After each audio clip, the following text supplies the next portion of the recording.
And then I'll come back and take questions. Thanks, everybody. See you in a second. Afternoon, everybody.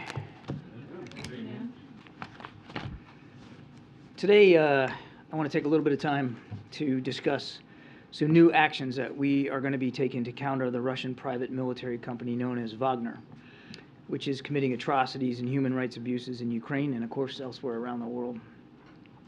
But first, I want to be able to provide some additional information about Wagner's operations in Ukraine. Now, as his military continues to struggle in Ukraine, President Putin is increasingly turning to Wagner, which is owned by Yevgeny Prigozhin, for military support. We are seeing indications, including in intelligence, that tensions between Wagner and the Russian Ministry of Defense are increasing. Wagner is becoming a rival power center to the Russian military and other Russian ministries. Publicly, Prigozhin and his fighters have criticized Russian generals and defense officials for their performance on the battlefield. Prigozhin is trying to advance his own interest in Ukraine, and Wagner is making military decisions based largely on what they will generate for Prigozhin in terms of positive publicity. We continue to assess that Wagner currently has approximately 50,000 personnel deployed to Ukraine, including 10,000 contractors and 40,000 convicts. Our information indicates the Russian Defense Ministry has reservations about Wagner's recruitment methods.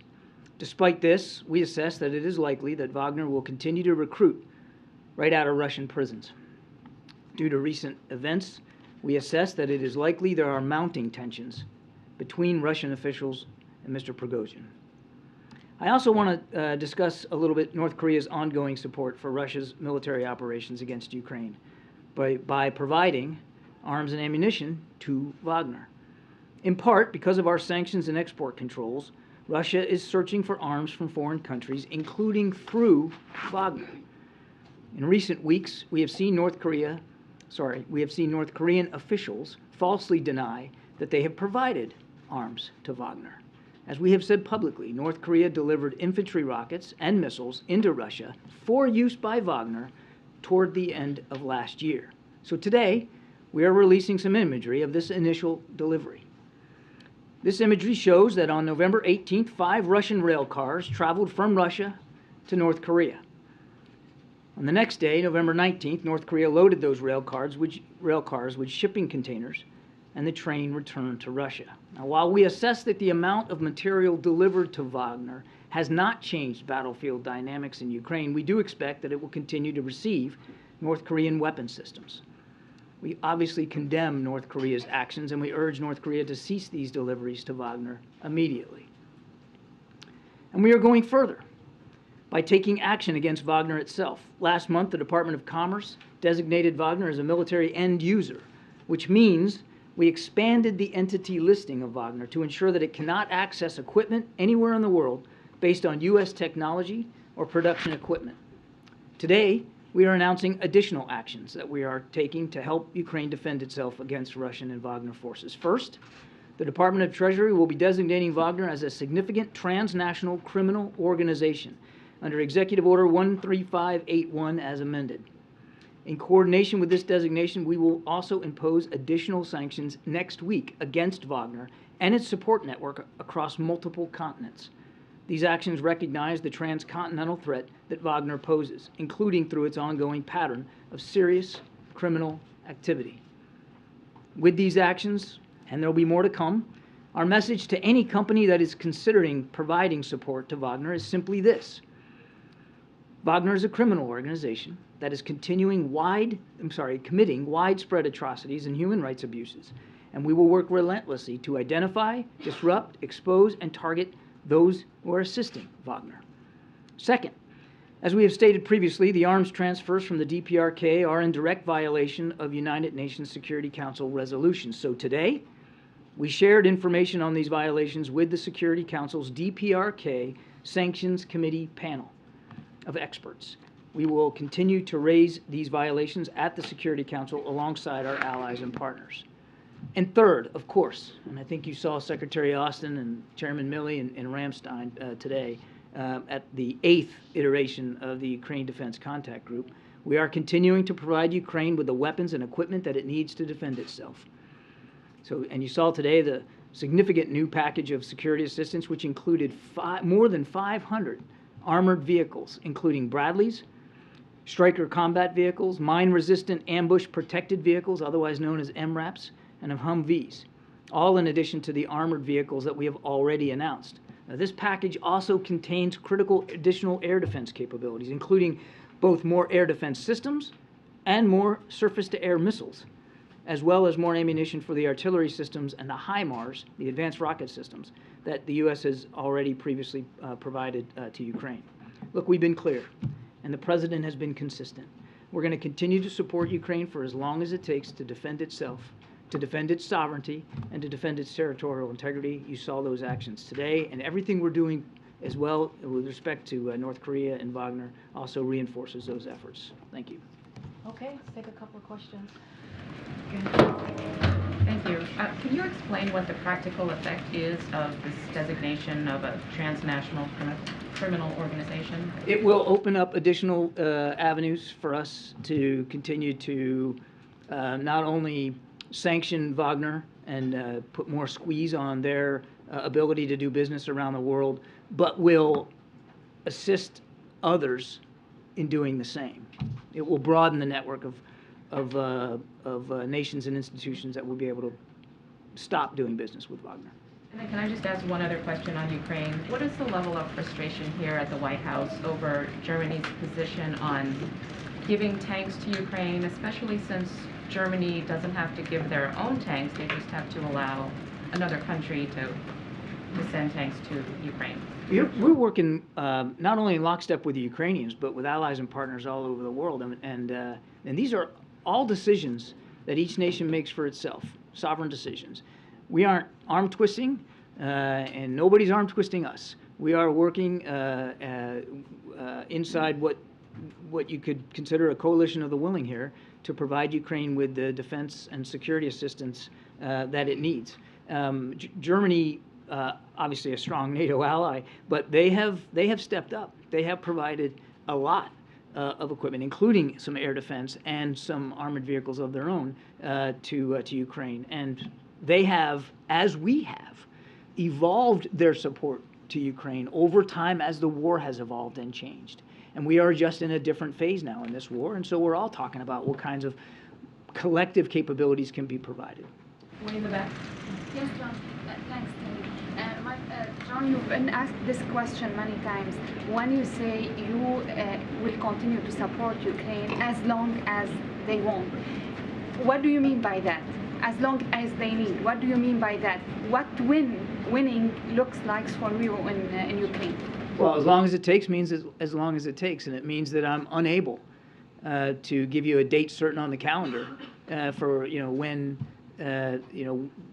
when that support won't be necessary anymore. It's necessary now. It's going to be necessary in coming weeks and months for certain. And we want to make sure that we're meeting the need as best we can for Ukraine. And what does winning look like? President Zelensky gets to determine what victory looks like. We're not dictating that to him either. What we've said is we're going to continue to help them defend themselves, defend their sovereignty, win back their territory as they should, as they must, and to defend their citizens and their infrastructure. What territory? Crimea do you want them to retake Crimea? Crimea is Ukraine, and decisions about parts of Ukraine that Ukrainian armed forces are going to fight over or fight in or strike, that's up to President Zelensky and his military leaders. Thank you very much, Karine and John. I have a question about Brazil. President Lula said he's coming to the White House February 10. So my first question is, can you confirm the date? I can confirm that we look forward to seeing President Lula early next month. And this week, President Biden said that the institutional structures in Brazil are collapsing. Is the White House concerned that the risks remain high in Brazil and democracy in Brazil is still a danger? The President said at the time of those violent protests that we have confidence in Brazil's democratic institutions, and we certainly have confidence in the way the President has been handling himself throughout that time and afterward. And again, we look forward to welcoming him here at the White House and to having more and deeper discussions about improving and deepening the relationship between the United States and Brazil. And when it comes to investigations that are taking place in Brazil right now, did the administration offer any kind of assistance to Brazil, either cooperation from U.S. law enforcement or intel agencies? I think we made it clear at the time that we'd be happy to support in any way that we can. I'd leave it to Brazilian officials to talk about their investigation, though. Thank you. Thank you, Karine. Thanks, Admiral. First on Wagner, can you talk about what sanctions are on the table against North Korea, given the fact that you've already identified them as supporting Wagner? I don't have anything to report right now in terms of specific sanctions. That's why today we brought it up to the panel of experts on the UNSC Resolutions Committee, and we'll see where that conversation goes. But we're certainly not going to rule out the possibility for additional sanctions if that's deemed fit inside the UN. Secondly, on the tanks, can you just help us understand how badly Ukraine needs these advanced battle tanks right now, or is it not time sensitive? No, it's absolutely. We recognize that it's a need, a relevant and critical need for the Ukrainians. So, pardon me for repeating myself, but I think it's important to remember what kind of fighting we're talking about here. It's rough terrain and it's open ground, a lot of it in the Donbass. I've described it a bit like Kansas, a lot of farmland, and mostly towns and villages that are not that big, not major industrial cities. And so when you're fighting in an area like that, and we fully expect, the Ukrainians fully expect, that the fighting in the Donbass will continue here for weeks and months ahead, combined arms maneuver, which is a fancy way of saying that you want to be able to maneuver on the ground quickly, effectively, with enough firepower against adversary ground forces. And so these vehicles, all of them, I know we're fixated on tanks, and I get that, but it's not just tanks. I mean, the Bradley fighting vehicles, which are they're tracked vehicles, they kind of look like a tank, but they're not. They don't have the same firepower as a tank. And these Strykers, which are 8-wheeled vehicles, but also they're very nimble, they're very fast, and they can deliver infantry troops on an open battlefield with much greater speed than if they didn't have those kinds of vehicles. And they are protected, they're armored. That's why we stress the armor capability here. Tanks also provide an ability to move efficiently around a battlefield, but of course they have much more firepower. And so it's perfectly understandable why President Zelensky, facing what he's facing in the Donbass and expecting to face those same threats going forward in coming weeks, would want some tanks, additional tanks. It's not like he doesn't have any, but additional tanks to support his offensive and defensive operations in that particular part of the country. Given what you just said, because the talks failed in Germany, does that change the U.S.'s position on sending the M1 Abrams at all? I don't know that I would describe talks as failing in Germany. Not progressing to the sense of, I mean, if you're talking about the Ramstein meeting, I mean, my goodness, there was an awful lot of contributions coming out of today's contact group, and a lot. And a lot of it had to do with the kinds of capabilities, armored included, and artillery that the Ukrainians have been asking for the fight that they're in. Look, when it comes to the Abrams tank, we've said we're going to continue to talk to the Ukrainians about their needs, and we're going to continue to meet them as best we can, and we'll do that. I don't have any decisions with respect to additional capabilities or systems like the Abrams to talk to today, but we're in constant communication with the Ukrainians about that. The Abrams is a powerful system. There's no doubt about it. It's also very expensive to operate, very expensive to fuel, very expensive to maintain, and it requires a lot of training. So there's a lot that goes into that when we are talking about what we're going to do to support Ukraine. Thank you.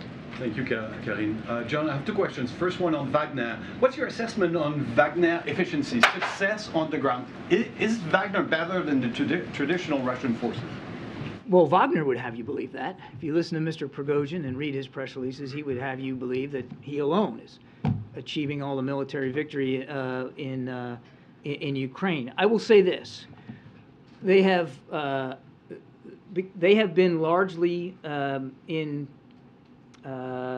responsible for and in command of efforts in Bakhmut, in that town north of Bakhmut called Soledar, both mining towns. Go figure.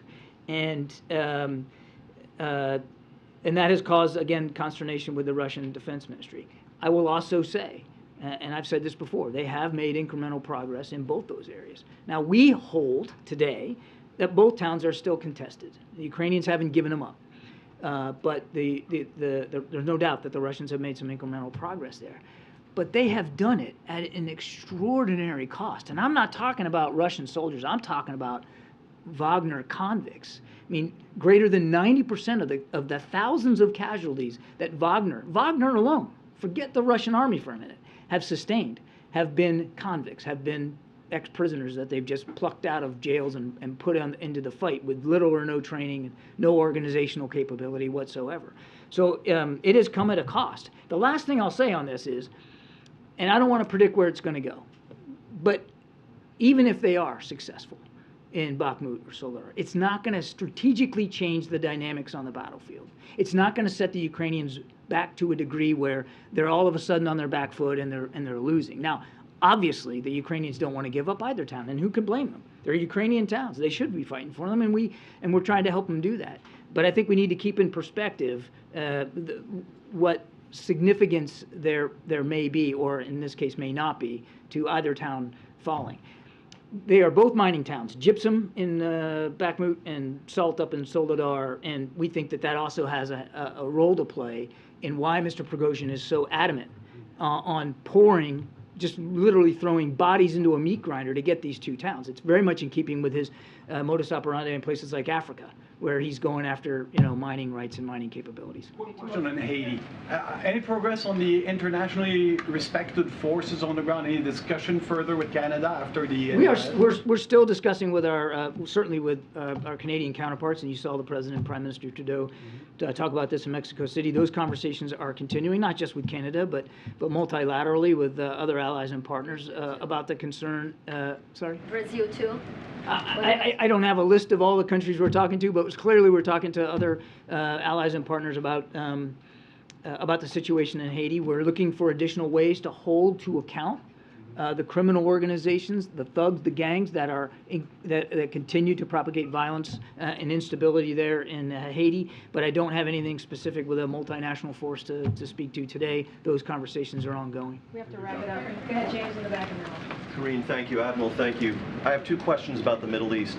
The first is focused on U.S.-Saudi relations. The decision on production levels by OPEC Plus that so incensed the administration was announced on October 5. That prompted the administration to vow that there would be a recalibration of the U.S.-Saudi relationship, and as a feature of that some kind of adverse consequences would be imposed on the Saudis. We are now closing in on February. It seems to me that whatever consultations the administration would have wanted to pursue internally and with members of Congress on the Hill have had ample time to unfold at this point, and no such consequences have been announced. Do you want the Saudis to understand that there will be no consequences? I beg to differ, James. I mean, you saw shortly after that decision that Congress even put more restrictions on arms sales to Saudi Arabia. So there's already been, just in terms of arms sales, an effect on Saudi Arabia. And the discussions continue. We didn't say we were going to do some sort of homework assignment and get back to you in 2 weeks. We said we were going to continue to look at this relationship to make sure that it's best serving the American people and our national security interests, and the President's going to keep doing that. That said, and I've said this many times before, Saudi Arabia is a strategic partner. It's an important relationship for both our countries, and so we have to be mindful of the shared interest and common security challenges that we both face. On Iran, can you attest that since President Biden took office, Iran has not diminished its breakout time? I'm not going to talk about intelligence matters that I am not allowed to talk about here at the podium with respect to specific breakout time for the Iranians. What I can tell you, James, is that we continue to believe that their breakout time is shortening because there's no deal in place. The president's been clear that we are not going to allow Iran to achieve a nuclear weapons capability. He's serious about that. So you're telling us that absent a renewed JCPOA, you have no options for keeping their breakout time where it was? That is not what I'm saying at all. I said the president said we're going to make sure that Iran cannot achieve a nuclear weapons capability. We're not focused on the Iran deal right now. Iran decided that they weren't going to take the negotiations seriously and instead decided to brutalize their own people and to support Russia's war in Ukraine. And so that's where our focus is. But we also have to make sure that we have all the capabilities and resources available to us in the region and beyond to defend our national security interests. That's what the president said. That's what we're focused on. Thank you. They said it changed an American citizen that they say was suspected of gathering biological intelligence. It's been a day now. Has the administration been able to make contact, been in touch? Anything you can say about that? I don't have an update for you on that. Let me take the question and see if we can get you something. I don't have an update for you. Can I ask you one more Russia-related question? The Coast Guard yesterday off Hawaii said that they were keeping track of a Russian sort of spy ship, intelligence gathering ship. At what point does that concern you? At what point is that so unusual that we need to figure out exactly what they're doing? It's not unusual. I mean, obviously, we're mindful of it, and we're going to continue to monitor. I think you saw our commanders out in the Pacific talk about that. We'll obviously monitor that, but it is not completely atypical behavior for the Russians. And, you know, the fact that we see it, we talked about it, we know they're there, I think tells you that we take it seriously. Seriously, but not concerned. I didn't say that at all. I mean, of course, we take it seriously. I mean, we understand that the Russians are going to try to collect intelligence through a variety of different means. That's not new. What I'm saying is it's not a completely new phenomenon. It's not something we haven't seen before, and we know how to treat it. We know how to deal with it. Jeff, last question. Thanks very much. Two questions, John. First, on the North Korea aspect, how do you judge where they're getting money to help Russia if it's a country that reports show is having trouble feeding its own citizens? Yeah, not every country that should observes the sanctions regime. So they are still able to trade with countries like Russia and with China. Obviously, that's a whole different set of problems. But they are able to skirt sanctions to continue to funnel money into their economy. But let's keep it in perspective, Jeff. This is not a burgeoning economy. This is not a country that is wealthy by any stretch or is necessarily viable and flexible in the global economy. And one follow-up on Darlene and Weeja's questioning. What does Germany, from your perspective, need to hear now, either from the United States or from the rest of the NATO allies before giving a green light to those Leopard tanks? I don't think they need to hear anything specific from the United States other than what we've been saying, Jeff, which is that these are sovereign decisions. We respect them. We welcome them. We do believe that there is a need for armored capability, including tanks inside Ukraine. And the Leopard tank is a terrific system. Very, very modern, very effective. And so I think we've been nothing but clear, privately and publicly, with Germany and all our allies and partners, that if you can meet a need that the Ukrainians have, then we obviously want to see you do that. And again, I point you back to today in Ramstein. I mean, so many nations showed up to contribute and to offer additional capabilities, including in the armored space to Ukraine. So I mean, I think again we've been very consistent on this. One more Ukraine. Guys, we don't have a lot of time, so thank you so much, John. Have a good weekend. All right, happy 2-year anniversary to us. Anyway, all right, today marks 2 years since President Biden and Vice President Harris were sworn in to office, as you all know. In the past 2 years, we have seen significant economic growth, and President Biden built the most historic legislative record since the Johnson administration. In fact, over the last 24 months, nearly 11 million jobs have been created, including 750,000 manufacturing jobs. The unemployment rate is near a 50-year low. Nearly 10.5 million Americans have applied to start a new small business. Inflation is now at its lowest since October of 2021. We funded 7,900 projects through the bipartisan infrastructure law, reaching over 4,000 communities all across the country. And private companies have announced nearly $300 billion in investments across the United States.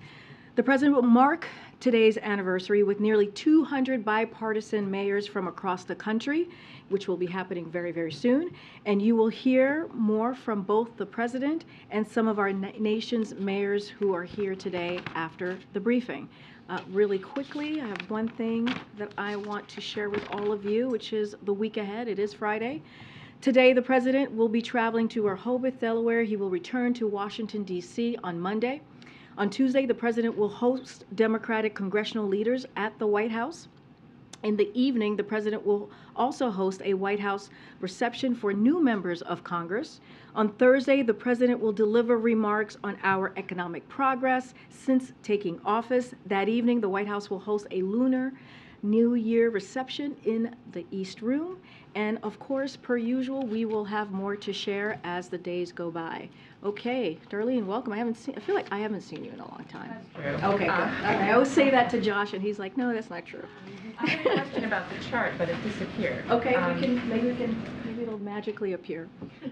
Until it reappears, can you talk a little bit about what message the White House is trying to send on Sunday by having the Vice President deliver a speech on abortion rights in the state of Florida, and specifically in the state capital of Tallahassee? So as you know, Florida is an important state as we're talking about fighting for women's health care for a few reasons, and let me just run through them. Florida has an abortion ban, which is on the books, so that's number one. It is the third largest state in the country, as you all know, and is surrounded by several states around its border with even more restrictive abortion laws, and those bans which are in place as well. And because Florida's ban is less stringent than in the neighboring states, the state has increasingly become a place where women can go to access care there.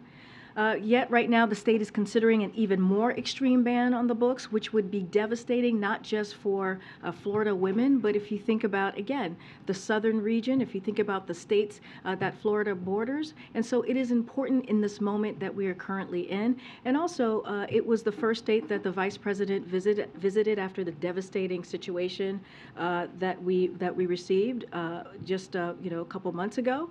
And so again, this is something that after the Dobbs decision, so she felt it would be a good state for the 50th anniversary, which would have been the 50th anniversary of Roe v. Wade.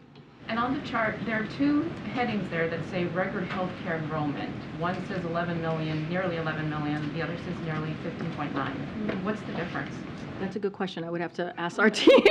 I'm going to be very, very honest with you on that. Let me get back to the team, and then we'll be able to decipher the difference. Really quick question. The President going to his home in Rehoboth Beach today, does that have anything to do with classified documents being found at Wilmington and none being found at Rehoboth? So as it relates to classified documents, information, which the President takes very, very seriously, and you heard him speak to it when he was asked by your colleagues yesterday when he was traveling in California, I would refer you to the White House Counsel Office for any statement coming from here or anything new developments coming from here, but as it relates specifically to the investigation, I would refer you to the Department of Justice. So I'm not going to comment on that piece at all from here. I'm just going to continue to be prudent and consistent and respect the Department of Justice process. As it relates to his travel, as you know, he often travels to Delaware on the weekends. I just don't have anything else to share. But anything related to the legal process, I would refer you to the White House Counsel Office. I'm going to try and go around here. Joey, I haven't gone. Yeah, thank you. What is the White House's reaction to Governor Ron DeSantis' education department blocking the teaching of AP African American Studies, saying it violates Florida's new state law and, quote, significantly lacks educational value? Does the White House have concerns about this action by the DeSantis administration? So first of all, I want to be very clear. The administration does not dictate any curriculum for local schools. That is not something that we do here. But there is something that we do want to comment. It is incomprehensible to see that this is what this ban, or this block, to be more specific, that DeSantis has put forward. If you think about the study of Black Americans, that is what he wants to block. And again, these types of actions aren't new. They are not new from what we're seeing, especially from Florida, sadly. Florida currently bans teachers from talking about who they are and who they love, as we've talked about many times here in this briefing room. They have banned more books in schools and libraries than almost every other state in the country. And let's not forget, they didn't block, be more clear, I want to make sure I'm using the right word here, they didn't block AP European history, they didn't block our music history, they didn't block our art history, but the state chooses to block a course that is meant for high-achieving high school students to learn about their history of arts and culture. And it is incomprehensible again. And I will just leave it there. Leave it there to make your own determination of why this occurred and why this happened. Again, it is not our place to direct or to be involved in any local school curriculum, but this is concerning. Thanks, Karine. You mentioned lawmakers will be back in town next week. There's a new-ish Speaker of the House. Does the President have any desire to have him to the White House to meet face-to-face? So I know there's been reporting on this. I don't have a date to confirm from here about a potential meeting with Speaker, the newly minted, as you just trying to say, Speaker McCarthy. The President has, as I just mentioned at the top, as you just said, Phil, a series of meeting with, is going to have a series of meeting with leadership in Congress to talk about a range of issues that matter to the American people. Again, don't have anything to confirm here. And one of the things that the President is looking forward to do is talking about issues that matter to the American people, as I just stated, but also to continue to develop and grow their relationship, their working relationship together. I don't have, again, I don't have a specific date to announce from here. Just for clarity's sake, when a meeting happens with the Speaker, if the Speaker brings up the debt limit, would the President reiterate the position that you guys have been firm on? Well, I'll say this. Look, it's a range of issues, and I just said the President has been very clear about where we stand on the position of default. Really, very clear. I've said it. The President has said it. It is something that has been repeated when you think about dealing with the debt limit, when you think about what Congress has been able to do the last 3 times with the last administration, and it's a responsibility that they have. It is a basic responsibility that Congress has to deal with the debt ceiling. And so we have been clear on this. The President has been clear on this. It should not be used as a political weapon, we should not be putting it in a hostage situation. We should be dealing with this in a way that is responsible. We're talking about the American people. We're talking about jobs. And more broadly, this is a president that I just talked through the first 2 years of this presidency and what he has been able to do with the economy, building an economy from the bottom up and the middle out. And the President wants to continue to build on our successes. And that's what Republicans in the Congress should want to do, continue to build on that, work with us, not take us back. And so that's going to be the focus of this President, as he has been focused on this past 2 years. Sorry, Karine. The pool is together. Okay. Well, if the pool needs to go, I'll continue. Go ahead. So, isn't it customary to have a meeting with the Speaker and the first Speaker of Congress returning? Is this in effect a snub of Speaker McCarthy, and how should we take this? No, look, the President is looking forward to meeting with Speaker McCarthy. We are. I just don't have a date to share with all of you at this time, but he is looking forward to meeting with Speaker McCarthy and to. There's a meeting about the debt limit specifically. Well, no, I mean, look, it's going to be about a range of issues, right? And when the President speaks to members, when he has meetings with members, he talks about a range of issues. I don't want to get ahead of a meeting that has not been locked in. It's a little bit of a hypothetical here. But again, when the President normally talks to congressional members, when he has meetings with them, there are a range of issues that are talked about. But we have been very, very clear from here about where we stand when it comes to the debt ceiling. I have been clear. The President has been clear. It should not be used as a political football. But again, he's looking forward to meeting with the Speaker and continue to build on that relationship. Does President have a view on whether it should be suspended or whether it should be increased? Under Trump, 3 times it was suspended and then snapped back in. Look, we think that Congress should deal with this in a bipartisan fashion, as they have about 78 times in the past. This is something that Congress has done. It is their basic responsibility as a congressional member, and that's what we want to see. Anything else about the specifics, that's up to Congress. But this is something that needs to be dealt with. We're talking about jobs, right? We're talking about seniors. You know, we're talking about veterans. Right? We're talking about real-life potential issues that could affect Americans across the country. So it should not be used in a way to hold the debt ceiling in hostage, right?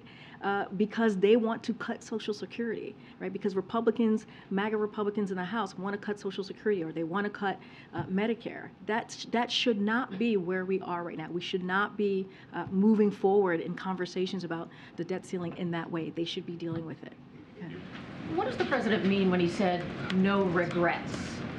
Because he's also said he takes very seriously the handling of classified documents. So I'm unclear what he means about no regrets. So I'm not going to comment further from what the president has said yesterday. I think he laid out his thoughts. He was asked about it. He laid out his thoughts of whatever question he was asked. I'm not going to get into specifics, or I'm not going to go beyond what the president has said. But I will reiterate from here and basically what he said to all of you many times at this point, that he does indeed take classified information and seriously. He does indeed take classified documents seriously. I'm just not going to go beyond that. I would refer you to the White House counsel's office for any specifics on the president's comments, or how the process is moving forward. Can you just shed light on was he referring to sort of the rollout of the information, or about the timeline, or I'm just unclear about what he's not regretting. And Kelly O, I totally understand the question. I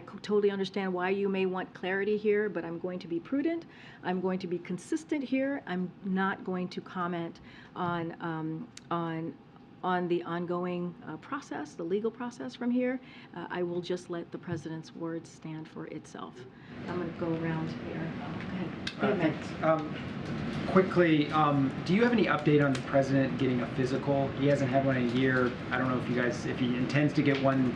Yeah, I've spoken to this a couple of times. He will have one by the time the end of this month is out. And so we will do the same that we did the last time. And back in 2021, where we provide with full transparency his medical physical. And so, again, we're going to do the same thing. We're going to be transparent. We will share the information.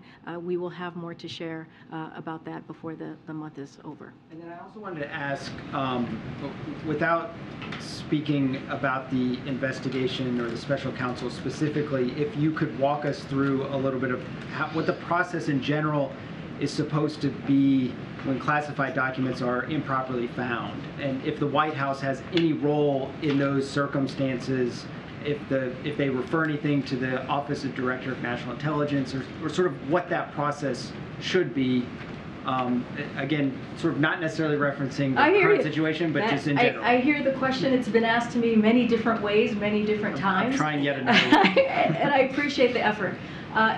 Again, I am going to refer you on the particulars of the process and how it goes down and how it works. I'm going to refer you to the White House counsel office, my colleagues there. They will be happy to engage with you and listen to your question and answer it the best that they can. I am just not going to be speaking it from here, and my colleagues who have already been engaging with many of your colleagues and probably you over the last 2 weeks. I'll let them take care of that.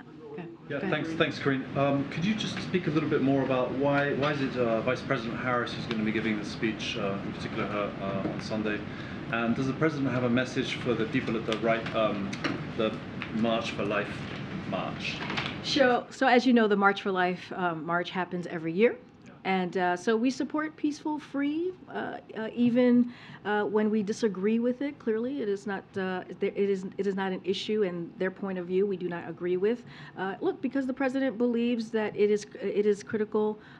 It is a critical pillar of democracy to do that in a peaceful way, to march, and so of course we support that.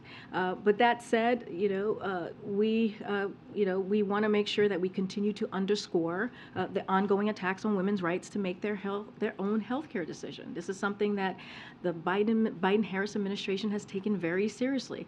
This is something that you have heard us take action, executive action on, and this is an issue that we're going to continue to ask Congress to make sure that they take actions on this as well as we go into the next couple of days into what would have been the 50th anniversary of Roe v. Wade. So this is an important issue, a critical issue. Let's not forget, during the midterms, voters made themselves very clear. They want us to make sure here in Congress and at the White House and the federal government that we protect our people's rights. And they want to see that. And so that is how we see the March for Life. Again, we support peaceful speech, free of speech, peaceful march, even though we don't agree with their particular policy or issue. The Vice President, why is she doing the speech? Give me 1 second. If anybody wants to go and cover the president, you're free to do so. Do not feel, if you're confirmed. That's right. No. Yeah, I know if folks have been registered and confirmed to go, please feel free. I'm sorry, go ahead. Yeah, just quickly, the Vice President, she's giving the speech. Yeah, so look, you've seen the Vice President be a leader on this issue over the last several months since the Dobbs decision came down this past summer. It is not unusual. I had just mentioned that after Florida was the first state that she visited after the Dobbs decision, and so she's going back. And the importance of Florida, right? The importance of where it is located and the border states around it, and why we think it's important, and she thinks clearly is important to go make that speech in Tallahassee on Sunday. But again, the Vice President has been a leader on this, so has the President. You've heard from both of them multiple times. You've seen her bring roundtables together to really try to figure out how to deal with this critical issue of protecting a woman's right to make her own decision about her health care. And so you'll continue to see that from this White House for sure. Okay, I'm going to go ahead. Thanks, Karine.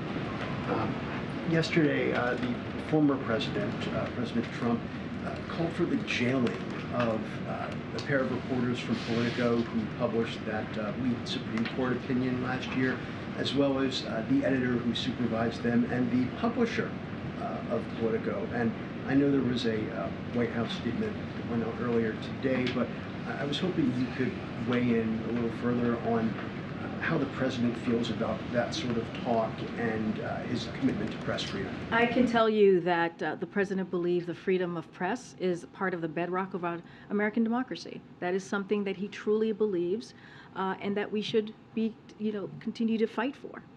And calling for egregious abuses of power in order to suppress the constitutional rights of reporters is an insult. It is a complete insult to the rule of law and undermines fundamental American values and traditions. So instead, it's the responsibility of all leaders to protect First Amendment rights, and that's what the president believes, and that's what he's going to continue to do to make sure that we protect those rights.